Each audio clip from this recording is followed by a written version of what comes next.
Comment identifier les signaux d'un corps bloqué en mode de survie? Si tu crois être fatigué, stressé ou juste sensible, il y a de fortes chances que ton corps soit bloqué en mode de survie. On va faire ici l'analogie avec le fonctionnement d'une voiture. Sur ta voiture, tu as l'accélérateur et le frein. L'accélérateur pour avancer, le frein pour pouvoir ralentir et t'arrêter. Dans ton corps, c'est plus ou moins la même chose qui se passe avec ton système nerveux. D'un côté, tu as le système sympathique qui correspond à ton accélérateur et de l'autre, le parasympathique qui correspond à ton frein. Et donc pour avancer, normalement, tu dois jouer avec ces deux piliers. Avancer, freiner. Système sympathique, système parasympathique. Alors comme dans une voiture, si tu gardes ton pied constamment collé sur l'accélérateur, tu vas faire chauffer le moteur, tu vas vider le carburant et les voyants vont commencer à s'allumer sur le tableau de bord jusqu'à ce que ce soit la panne. Donc dans ton corps, c'est la même chose.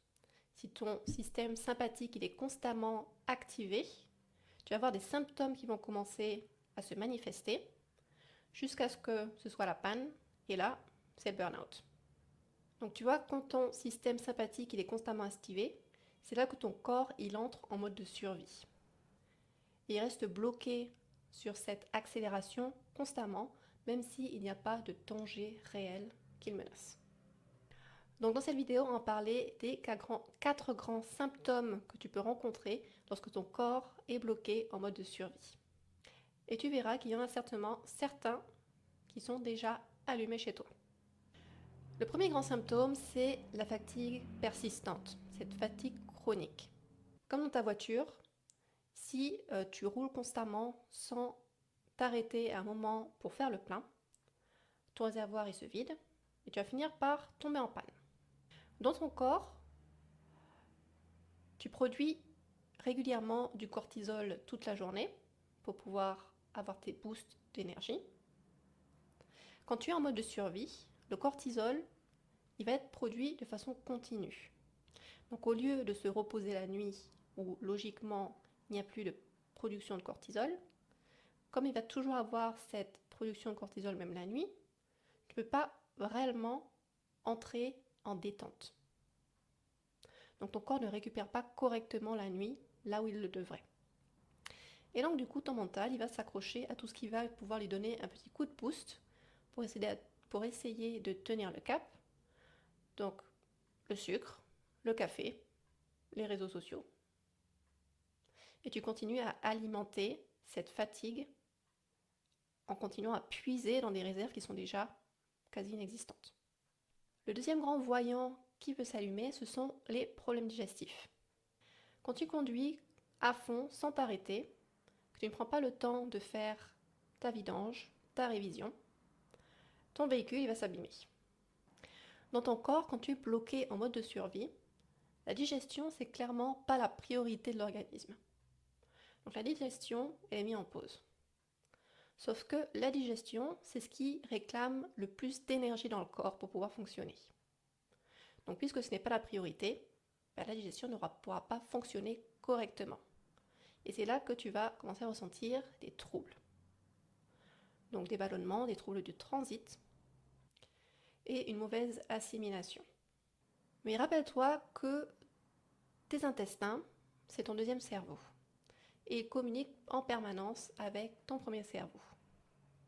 Tes intestins, ils digèrent non seulement les aliments, mais aussi toutes les surcharges émotionnelles pour pouvoir protéger le cœur. Donc quand il reçoit ces grosses surcharges, ces pics de stress, il envoie un message à ton cerveau qu'il y a quelque chose qui ne va pas. Donc du coup, ce qui se passe quand tu es soumis à un gros choc émotionnel, à du stress, la digestion va se bloquer pour pouvoir absorber. En face, comme il y a une moins bonne communication avec le cerveau, le moral va baisser. Et tu vas te sentir encore plus stressé. Donc une mauvaise digestion, ça alimente clairement le cycle du stress, de l'anxiété et te maintient en mode de survie. Le troisième grand voyant qui s'allume, c'est l'accélération du cœur et de la respiration. Là encore, imagine que ton véhicule est à l'arrêt et que le moteur il continue à tourner comme si il était dans le rouge. Dans ton corps, l'activation du système sympathique va augmenter le rythme cardiaque, la pression sanguine, la respiration pour pouvoir répondre au danger. Ton cerveau, il ne fait pas la différence entre ce qui est vrai et ce qui ne l'est pas. Donc il va se raconter une histoire, puisqu'il ne trouve pas de raison logique à l'emballement du cœur, à l'accélération de la respiration, puisqu'il n'y a rien d'apparent comme danger face à lui. Il va s'inventer l'histoire que le problème il est à l'intérieur et donc il va se passer quelque chose de grave à l'intérieur. Et c'est comme ça que tu alimentes encore plus d'anxiété parce que tu penses avoir un problème de santé par rapport aux symptômes que tu ressens liés à l'activation de ce système sympathique. Enfin, le quatrième grand voyant qui peut s'allumer, c'est une hypersensibilité émotionnelle. Quand ton moteur surchauffe, la moindre petite étincelle peut faire griller un fusible. Pareil dans ton corps, imagine, quand tu es déjà surmené par toutes tes émotions, la moindre petite contrariété peut déclencher une réaction démesurée.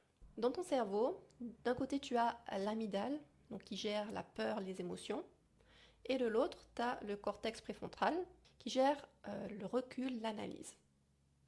Quand ton amygdale elle prend le dessus, tu n'as plus l'espace pour pouvoir prendre le recul et réfléchir à ce que tu vas dire, ce que tu vas faire.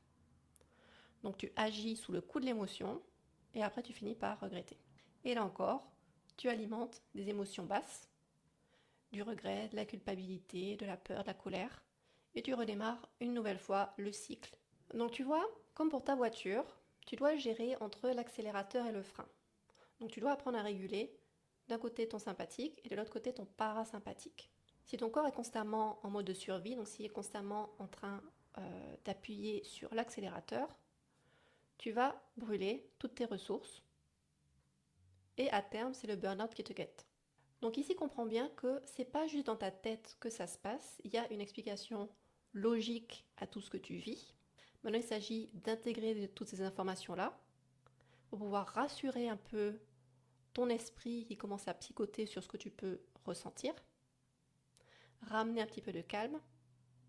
Et si c'est quelque chose qui t'intéresse, abonne-toi, on va continuer à en parler et je vais te donner quelques pistes pour t'aider à sortir de ce mode de survie. Et en attendant, tu peux me laisser un petit commentaire pour me dire quel est le voyant le plus présent chez toi.